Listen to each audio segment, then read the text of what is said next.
Hello friend, welcome to friendset preparation YouTube channel. इस channel पर मैं लेके आता हूं आपके लिए एजुकेशनल वीडियो। इस वीडियो में मैं कृष्णा आपको पढ़ाने वाला हूं क्लास 4 की ईवीएस की बुक लुकिंग अराउंड से चैप्टर 17 नंदिता इन मुंबई। इस चैप्टर का ये है फोर्थ पार्ट। इससे पहले मैंने आपको इस चैप्टर का फर्स्ट पार्ट, सेकेंड पार्ट और थर्ड पार्ट कंप्लीट कराया है, जिसके अंदर हम लोगों ने नंदिता की स्टोरी को पढ़ा है और इसके साथ हम लोगों ने क्वेश्चन नंबर 1 से लेकर के क्वेश्चन नंबर 18 तक कंप्लीट कर लिया है। उम्मीद है आपने ये तीनों ही वीडियो जरूर देख लिया होगा। अगर इनमें से कोई भी वीडियो मिस कर दिया है, इन सब का लिंक मैंने नीचे डिस्क्रिप्शन में दे रखा है और फर्स्ट कमेंट में, ताकि आप इन वीडियो को देख सके। अब हम लोग करने जा रहे हैं इसका फोर्थ पार्ट। फोर्थ पार्ट में जो टॉपिक है वो है अ न्यू वरी, यानी नंदिता के सामने और उसकी फैमिली के सामने एक नई तरह की परेशानी आ रही है। इस परेशानी को, इस वरी को हम लोग पढ़ने वाले हैं और इसके जो क्वेश्चन आंसर है उसे भी कंप्लीट करने वाले हैं। चलो फिर स्टार्ट कर लेते हैं। Mama had said that he would take me around to see Mumbai. The children around here talk a lot about Chowpatty. अब नंदिता जो है, इसके मामा उसे कहते हैं कि मैं तुम्हें घुमा के लाता हूँ, और जो घुमाने की जगह है उसके बारे में बताते हैं कि हम लोग चौपाटी जाएंगे। तो चौपाटी के बारे में ऑलरेडी जो नंदिता ने काफी कुछ सुना हुआ है, यानी चौपाटी एक ऐसी जगह है जो काफी फेमस है मुंबई में। They say that big film star also live there. Maybe when I go there, I might see a film star. और ये भी सुना है कि चौपाटी में बहुत सारे फिल्म स्टार यानी एक्टर और एक्ट्रेस वहां पे रहते हैं। और ये भी कहती है नंदिता कि जब मैं वहां पे घूमने जाऊंगी उनमें से किसी भी एक फिल्म स्टार को मैं देख भी पाऊंगी, ऐसा नंदिता कहती है। बाकी स्टोरी में क्या होता है, चलो आगे बढ़ते हैं। These days, Mama is so worried. I cannot ask him to take me to Chopati. Last week, some people had come with a notice that everyone should move out of this place. यानी उसके बाद नंदिता कहती है कि आजकल की अगर बात करें तो उसके जो मामा है काफी ज्यादा वरीड है, यानी बहुत ज्यादा टेंशन में है। इसलिए मैं उनको बोल भी नहीं सकती कि मुझे चौपाटी घुमा के लाओ। लास्ट वीक यानी पिछले हफ्ते की बात है, सम पीपल कुछ लोग आए थे और उन्होंने मामा को एक नोटिस दिया, और नोटिस में ये बोला जा रहा है कि एवरीवन शुड मूव, कि जितने भी लोग यहाँ पे रहते हैं उनके घर के आसपास उन सबको मूव करना है, यानी कहीं और चले जाना है इस प्लेस को छोड़ करके। They say a big hotel will be built there, और वो ये कहते हैं कि इस जगह पे एक बड़ा सा होटल बनने वाला है। यानी अब मामा के पास एक लीगल नोटिस आ गया है कि उन्हें ये जो प्लेस है जहां पे वो लोग रहते हैं उन्हें छोड़ करके जाना पड़ेगा किसी और जगह पे। Mama was saying that this is the third time in the last 10 year that he got such notice. अच्छा, मामा ये भी बताते हैं कि भाई ये इस तरह का जो नोटिस है पिछले 10 सालों में, यानी 10 ईयर्स में इस तरह का ये तीसरा नोटिस है जब उन्हें ये बोला जा रहा है कि उन्हें ये प्लेस छोड़ करके कहीं और शिफ्ट होना पड़ेगा। People who live here have been given another notice to make their houses. अच्छा, यहाँ पे जितने भी लोग रहते हैं उन सबसे ये भी बोला गया कि उन्हें अपना घर कहीं और बनाना पड़ेगा। यानी ये जो जगह है हो सकता है ये जगह गवर्नमेंट की हो, और गवर्नमेंट ने ये बोला हुआ है कि जो इन्होंने अनऑथराइज तरीके से जो ये लोग यहाँ रहते हैं इन सबको ये जगह छोड़ करके जाना पड़ेगा। और पिछले 10 सालों में ये थर्ड टाइम है, यानी तीसरी बार है जब उन्हें इस तरह का नोटिस दिया जा रहा है कि भी ये जगह छोड़ करके कहीं और जाके रहो, कहीं और जाके घर बनाओ। But it is very far away, और ये जो जगह है जहां इन्हें जाना होगा वो जगह काफी दूर है। Another corner of the city, और एक तरह से कह सकते हो ये जो सिटी है मुंबई, मुंबई के बिल्कुल दूसरे कोने में, यानी बहुत ज्यादा दूर जाना पड़ेगा। There is no drinking water, और उस जगह पे पीने का पानी भी नहीं है। नो इलेक्ट्रिसिटी, और बिजली भी नहीं है वहां पे, यानी इलेक्ट्रिसिटी की सप्लाई भी नहीं है वहां पे और पीने का पानी भी नहीं है। ऐसी जगह पे गवर्नमेंट उन्हें मूव कराना चाहती है। I don't even know if any बस गोज देयर, और ये भी कहते हैं मुझे तो कुछ याद भी नहीं है, पता भी नहीं है कि वहां पे कोई बस वस भी जाती हो। यानी गवर्नमेंट ने शिफ्ट करने के लिए तो बोल दिया, लेकिन ना तो वहां बस की फैसिलिटी है, ना ही ड्रिंकिंग वाटर की फैसिलिटी है वहां पे, और ना ही वहां पर इलेक्ट्रिसिटी की फैसिलिटी है। यानी कि इस तरह की प्रॉब्लम को अब उन्हें फेस करना पड़ेगा। How will mama reach his work place from so far, और उस जगह से मामा का जो ऑफिस है वो अपने ऑफिस को कैसे जा पाएंगे, ये एक तरह से टेंशन हो गई है। How much money will he have to spend, और इसके लिए उन्हें कितना पैसा खर्च करने पड़ेगा, ये भी एक तरह से सवाल बन गया है। And how much time also, और ऑफिस जाने के लिए उन्हें कितना टाइम लगेगा, ये भी एक बड़ा सा क्वेश्चन है। यानी अब इन लोगों को किसी और जगह जो शिफ्ट करना है, ये एक तरह से इन सबके लिए प्रॉब्लम हो गई। जो बेसिक एमिनिटीज होती है जिसमें वाटर, इलेक्ट्रिसिटी, वॉशरूम, बस फैसिलिटी, ठीक है, इस तरह की जो छोटी मोटी जो बेसिक फैसिलिटी होती है, इस तरह की प्रॉब्लम को उनको फेस करना पड़ेगा, वो सारी चीजें उन्हें इजिली अवेलेबल नहीं होगी। तो इसी के बारे में मामा सोच सोच के काफी टेंशन में हो रहे हैं कि भाई उन्हें कितनी दूर जाना पड़ेगा ऑफिस के लिए, बस मिलेगी कि नहीं मिलेगी, कितना टाइम लगेगा, कितना पैसा खर्च होगा, इन सब के बारे में मामा सोच सोच करके काफी परेशान हो रहे हैं। And mami will she get some other job there, और ये भी सोच रहे हैं जो उनकी जो मामी है, उनकी जो वाइफ है मामा की मामी, ठीक है, उनके बारे में भी सोच रहे हैं क्या उन्हें वहां पे कोई अदर जॉब, कुछ और काम मिल पाएगा, क्योंकि यहाँ पे वो लोगों के घर में जा करके भी कुछ डोमेस्टिक हेल्प प्रोवाइड करती है, यानी कि घर का काम वगैरह करती है वो, तो थोड़ी बहुत पैसे हो जाते हैं जिससे वो अपनी फैमिली रन करती है। लेकिन बहुत दूर जाने के बाद क्या उन्हें इस तरह की जो जॉब है, क्या वो जॉब मिल पाएगी, यानी घर का खर्चा कैसे चलेगा, ये सारी प्रॉब्लम उनके सामने आ गई है। If mama moves to a new place, how will I be able to visit my mother, और एक प्रॉब्लम तो नंदिता के सामने भी आ गई। अगर मामा एक नई जगह पे चले जाएंगे तो नंदिता क्या हॉस्पिटल आके अपनी मम्मी का केयर कर पाएगी, यानी वो जो हॉस्पिटल जा रही है अपनी मम्मी को देखने के लिए, और जो भी उसकी रिक्वायरमेंट है जैसे मेडिसिन प्रोवाइड करना या फिर कुछ और जरूरत जो प्रोवाइड करना या खाना लेके जाना, क्या वो ये सारे काम कर पाएगी, ये सारी टेंशन अब नंदिता को भी होने लगी है। Mother is not even completely well as it, और अभी तक उसकी जो मदर है अभी तक वो पूरी तरह से ठीक भी नहीं हुई, यानी उसकी मदर का अभी भी ट्रीटमेंट चल रहा है और उन्हें एक नई जगह पे जाना पड़ेगा। यानी कि ये एक तरह से प्रॉब्लम आ गई है पूरी फैमिली के सामने कि वो किस तरह से नई जगह पे जाके सरवाइव करे। तो ये नंदिता और नंदिता के जो मामा है उन सबके सामने एक बड़ी सी प्रॉब्लम आ गई। अब इस बीच में चौपाटी जाना तो भाई एक तरह से सपना ही हो गया, ख्वाब हो गया, एक तरह से ड्रीम हो गया। यानी जो उसके मामा कह रहे थे कि मैं तुम्हें चौपाटी घुमा के लाऊंगा, वहां पे फिल्म स्टार वगैरह देखने को भी मिलेंगे, लेकिन अभी ये प्रॉब्लम जो सामने आ गई, इस बीच में नंदिता अपने मामा को बोल भी नहीं सकती कि मुझे लेके चलो। क्यों? क्योंकि भी जो मामा है वो काफी ज्यादा टेंशन में है, काफी ज्यादा वरीड है। ठीक है, चलो अब इसके बाद हमारे लिए है क्वेश्चन आंसर। तो सबसे पहले जो क्वेश्चन का के लिए जो टॉपिक है हमारा, राइट इन योर नोटबुक, और इसके अंदर जो क्वेश्चन स्टार्ट होते हैं ये है फर्स्ट क्वेश्चन इस टॉपिक का, और वो है आपके लिए ओवरऑल क्वेश्चन नंबर 19 इसलिए क्योंकि अभी तक हम लोग क्वेश्चन नंबर 1 से लेकर के 18 तक ऑलरेडी कंप्लीट कर चुके हैं, पार्ट 1, पार्ट 2, पार्ट 3 में। ठीक है, वो वीडियो आपने जरूर देखी होगी। अब 19 क्वेश्चन को एक बार नोट कर लो, मैं आपको एक्सप्लेन करता हूँ कि क्वेश्चन है क्या। Why does mama have to change his house. अब जो मामा है, मामा को अपना हाउस यानी उनका घर उनको क्यों चेंज करना पड़ेगा, ये क्वेश्चन आपसे पूछा जा रहा है। तो जैसे आपने इस स्टोरी के अंदर ही पढ़ लिया कि उन्हें एक नोटिस मिला हुआ है, कुछ लोग आए थे और उन्हें क्या के देखे गए हैं, एक नोटिस देखे गए, जिस वजह से अब उन्हें ये प्लेस चेंज करना पड़ेगा। तो पहले आप क्या करोगे, क्वेश्चन को नोट करोगे।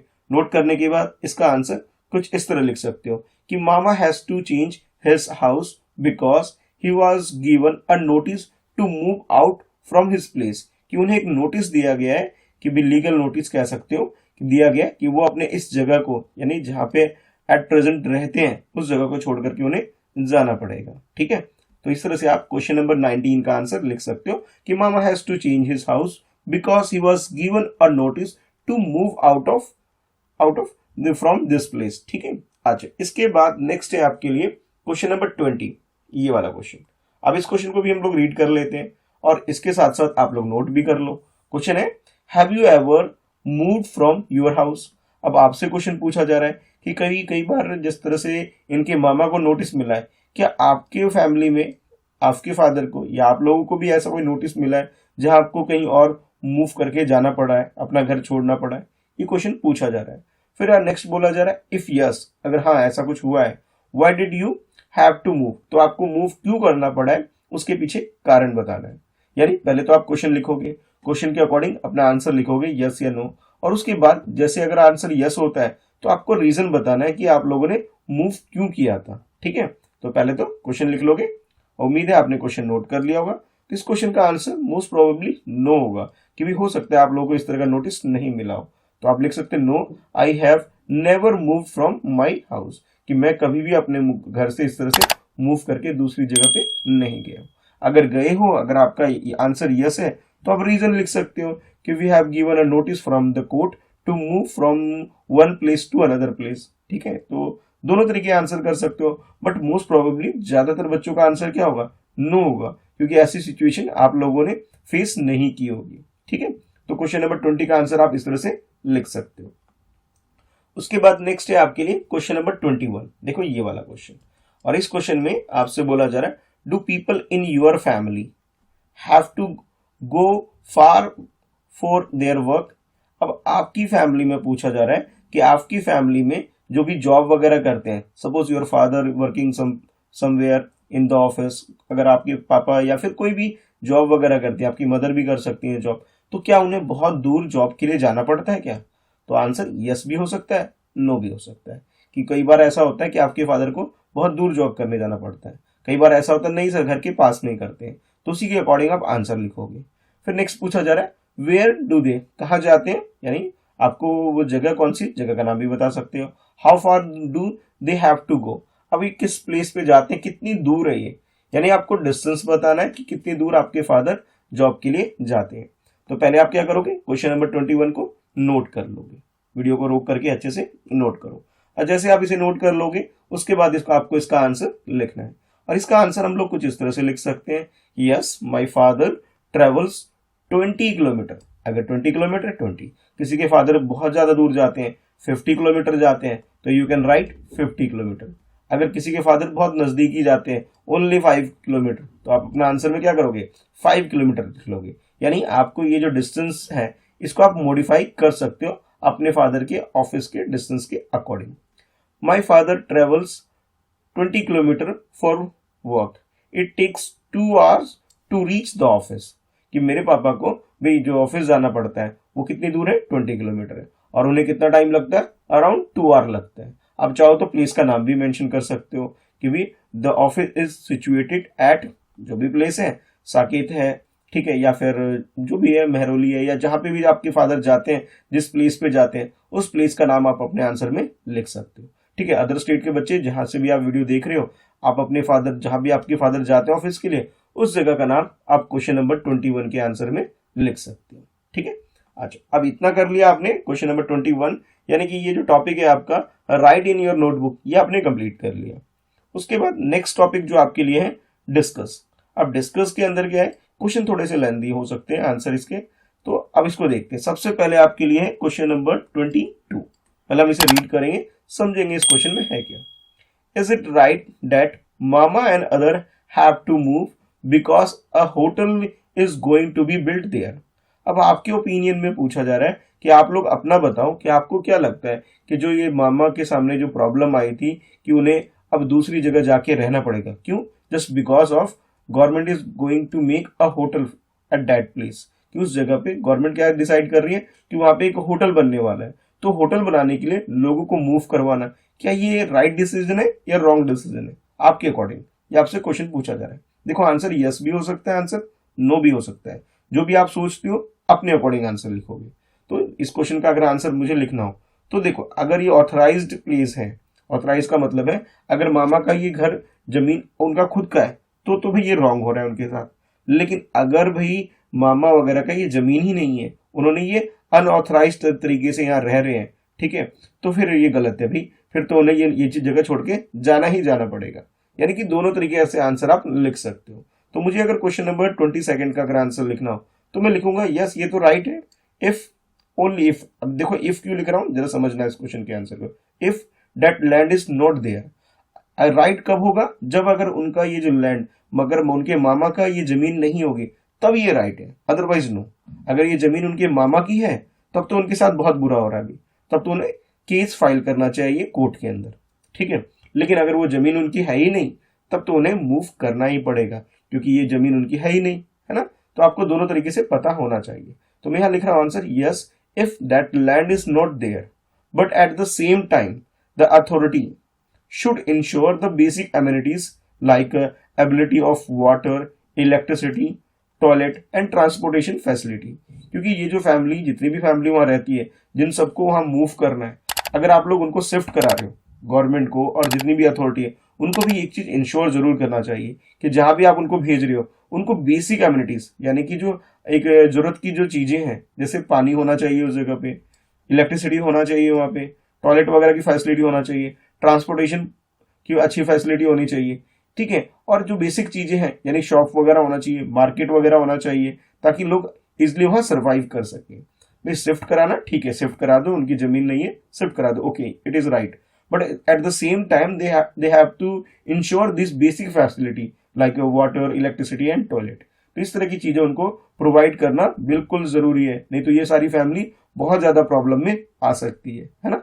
तो आप क्वेश्चन नंबर 22 का आंसर इस तरीके से लिख सकते हो। उम्मीद है आपको आंसर क्लियर हो गया होगा। उसके बाद नेक्स्ट है आपके लिए क्वेश्चन नंबर 23।